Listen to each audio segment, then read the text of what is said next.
បេតិកភណ្ឌពិភពលោកអនុម័តថ្កោលទោសលើការបំផ្លិចបំផ្លាញសម្បត្តិបេតិកភណ្ឌពិភពលោកនៅក្នុងពេលចំនួនប្រដាប់អាវុធថៃឈ្លានពានកម្ពុជានៅក្នុងសម័យប្រជុំគណៈកម្មាធិការបេតិកភណ្ឌពិភពលោកលើកទី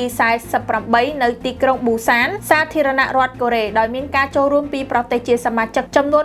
162រួមទាំងអង្គការអន្តរជាតិដៃគូនិងស្ថាប័នសង្កេតការណ៍អង្គប្រជុំបានអនុម័តជាឯកច្ឆន្ទថ្កោលទោសលើការបំផ្លិចបំផ្លាញសម្បត្តិបេតិកភណ្ឌពិភពលោកទាំងឡាយនៅក្នុងពេលចំនួនប្រដាប់អាវុធយោងទៅតាមសេចក្តីប្រកាសព័ត៌មានរបស់គណៈកម្មាធិការកណ្ដាលគណៈបកប្រជាជនកម្ពុជាបានបញ្ជាក់ឲ្យដឹងថាតបតាមការអញ្ជើញរបស់អង្គការ UNCLOS លោកស៊ូយ៉ារ៉ាប្រធានប្រតិភូសន្និសីទអន្តរជាតិនៃបណ្ដាគណៈបកនយោបាយនៅអាស៊ីនិងក្រុមប្រឹក្សាវប្បធម៌អាស៊ីរបស់គណៈបកប្រជាជនកម្ពុជាបានដឹកនាំគណៈប្រតិភូចូលរួមថ្លែងនៅក្នុងសម័យប្រជុំគណៈកម្មាធិការបេតិកភណ្ឌពិភពលោកលើកទី48នៅថ្ងៃទី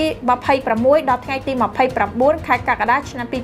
2026នៅទីក្រុងប៊ូសានសាធារណរដ្ឋកូរ៉េដោយមានការចូលរួមពីប្រទេសជាសមាជិកចំនួន162រួមទាំងអង្គការអន្តរជាតិដៃគូនិងស្ថាប័នសង្កេតការណ៍សម័យប្រជុំបានអនុម័តជាឯកច្ឆន្ទថ្កោលទោសលើការបំផ្លិចបំផ្លាញសម្បត្តិបេតិកភណ្ឌពិភពលោកទាំងឡាយនៅក្នុងពេលចំនួនប្រដាប់អាវុធតាមសេចក្តីសម្រេចចិត្តដែលសម្រេចនៅថ្ងៃទី28ខែកក្កដាឆ្នាំ2026ដោយមានចែងនៅក្នុងអនុសញ្ញាទីក្រុងឡាអេឆ្នាំ1954ស្តីពីកិច្ចការពារសម្បត្តិវប្បធម៌នៅក្នុងព្រឹត្តិការណ៍នៃចំនួនប្រដាប់អាវុធនិងអនុសញ្ញាទីក្រុងប៉ារីសនៅឆ្នាំ1970ស្តីពីវិធានការហាមឃាត់និងទប់ស្កាត់ការនាំចូលការនាំចេញនិងការផ្ទេរកម្មសិទ្ធិសម្បត្តិវប្បធម៌ដោយខុសច្បាប់និងការអនុវត្តសេចក្តីសម្រេចក្រុមប្រឹក្សាសន្តិសុខអង្គការសហប្រជាជាតិលេខ2199 2015 2253 2015និង2347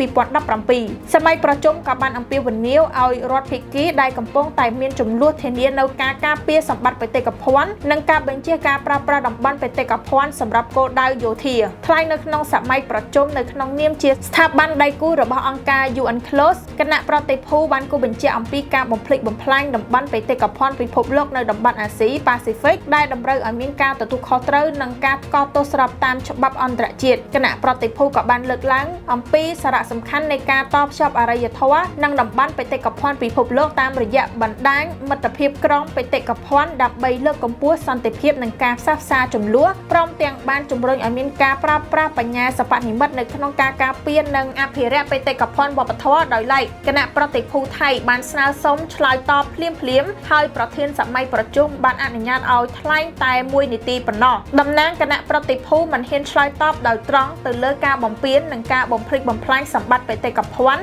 ដែលបង្កឡើងដោយយោធាថៃកន្លងទៅនោះទេប៉ុន្តែថ្លែងការពារខ្លួនប្រទេសថៃផ្ដោតលើការការពារតំបន់ទ្រនាប់ជុំវិញតំបន់ស្នូលបេតិកភណ្ឌទាំងមូលមិនមែនតែតួប្រាសាទមួយផ្នែកទេនៅក្នុងន័យទាមទារថាប្រទេសថៃនៅតែមានចំណែកនៅក្នុងការចូលរួមការពារបេតិកភណ្ឌពិភពលោកនិងបន្តសហការជាមួយនឹងប្រទេសផ្សេងៗនៅក្នុងតំបន់